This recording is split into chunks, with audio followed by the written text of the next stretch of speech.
Caffeen Oromiyaa yaa'ii 8ffaa waggaa arfaffaa bara hojii caffee ja'affaa magaalaa Adaamaatti gaggeessuu eegaleera. Yaa'icha irratti haasaa baniinsaa kan taasisan afayaa'iin caffee Oromiyaa Aadde Saadaa Abdurrahmaan caffeen Oromiyaa imala ce'umsa biyyattii saffisiisuuf kallattiiwwan akka biyyaatti kaa'aman akka milkaa'uu fi ji'oottan ja'an darban karaa koreewwan dhaabbii isaa hordoffiif to'annoo taasisaa tureera jechuun yaa'ii 8ffaa imala ce'umsa boqonnaa haaraa milkeessuuf waadaa seenne haaromsinee waadaa aadaa taasifachuun hojiitti seenuun ta'uun adda isa taasisaa jedhaniiru.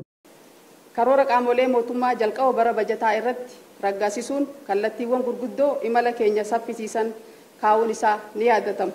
Karoorri qabame akka milkaa'uufis caffeen keenya ji'oottan jahan darban keessatti karaa koreewwan dhaabbii isaan hordofaa fi to'achaa turee jira.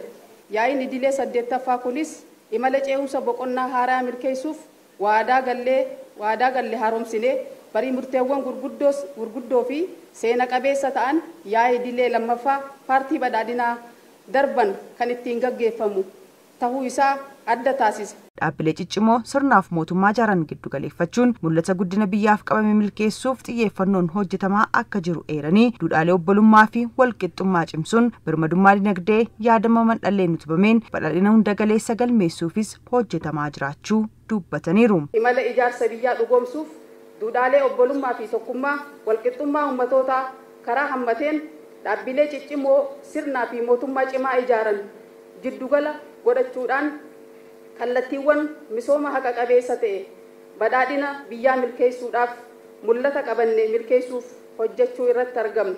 Birmadummaa dinagdee keenyaa dhiibbaa fi qormaatilee kamiyyuu dandamatee galii keessoon of danda'uun sirna dinagdee damdaneessa mandhaleen utubamee tarsiimoo misooma baadiyyaa fi magaalaan oomishtummaa dabaluudhaan wabii nyaataa mirkaneessuuf badhaadhina hunda galeessa mirkaneessuuf irratti kan fuulleeffatedha. Hojiiwwan gurguddoo hojjetamaniin injifannoowwan qaqqaaliin galmaa'aniiru jechuun imala ce'umsaaf badhaadhina hunda galeessa mirkaneessuuf caba siyaas dinagdee biyyattiin yeroo dheeraaf keessummeessite haaromsuun Itoophiyaa haaraa seenessa waloon ijaaramte arguuf hojjetamaa jiraachuus eeraniiru. Biyyi keenya mataa ol qabattee daandii milkaa'inaa irra akka imaltuuf barii jijjiiramaa irraa eegalee cabiinsa siyaas dinagdee ture wallaanuun dippiloomaasii dantaa biyyaa fi kabaja lammiileef xiyyeeffate kennuun waliigaltee biyyoolessaa hunda hammateen Itoophiyaa haaraa seenessa waloon ijaaramte arguuf hojjetamaa jira.